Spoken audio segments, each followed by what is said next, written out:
বিপিএলের পরবর্তী আসর নিয়ে ক্রিকেট প্রেমীদের আগ্রহের কমতি নেই।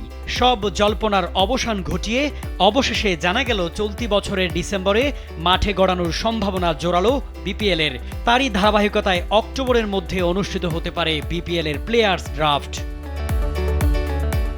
বুধবার মিরপুর শেরেবাংলা স্টেডিয়ামে এক সংবাদ সম্মেলনে তথ্য জানিয়েছেন বিপিএলের গভর্নিং কাউন্সিলের চেয়ারম্যান মাহবুবা আনাম। তিনি জানান, আগস্টের মধ্যে স্পোর্টস ম্যানেজমেন্ট কোম্পানির সঙ্গে প্রাথমিক কাজ শেষ করার পরিকল্পনা রয়েছে। এরপর সেপ্টেম্বরে ফ্র্যাঞ্চাইজি দল অন্তর্ভুক্তির প্রক্রিয়া চূড়ান্ত করা হবে।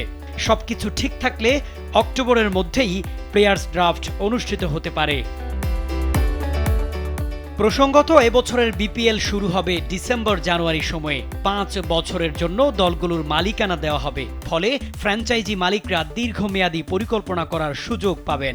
এছাড়া গভর্নিং কাউন্সিলে এবার বাইরের সদস্যদেরও অন্তর্ভুক্ত করা হচ্ছে, যা টুর্নামেন্টের স্বচ্ছতা ও পেশাদারিত্ব আরও বাড়াবে বলে ধারণা করা হচ্ছে। ফ্র্যাঞ্চাইজি কাঠামোতে বিদেশি মালিকানা সংযুক্তির বিষয়ে বিসিবি পরিচালক ইফতেখার রহমান মিঠু আগেই জানিয়েছিলেন, দেশি বিদেশি সবার জন্য ফ্র্যাঞ্চাইজি নেওয়ার সুযোগ উন্মুক্ত থাকবে। তবে এক্ষেত্রে নির্দিষ্ট মানদণ্ড ঠিক করা হবে, যা পূরণ করতে হবে আগ্রহী প্রতিষ্ঠানগুলোকে। সরকারের নীতিমালা মেনে চলা এবং বোর্ডের অনুমোদন পেলে বিদেশি প্রতিষ্ঠানও বিপিএলে অংশ নিতে পারবে। সব মিলিয়ে আসন্ন বিপিএল নিয়ে ক্রিকেট অঙ্গনে ইতিমধ্যেই তুমুল উত্তেজনা শুরু হয়েছে।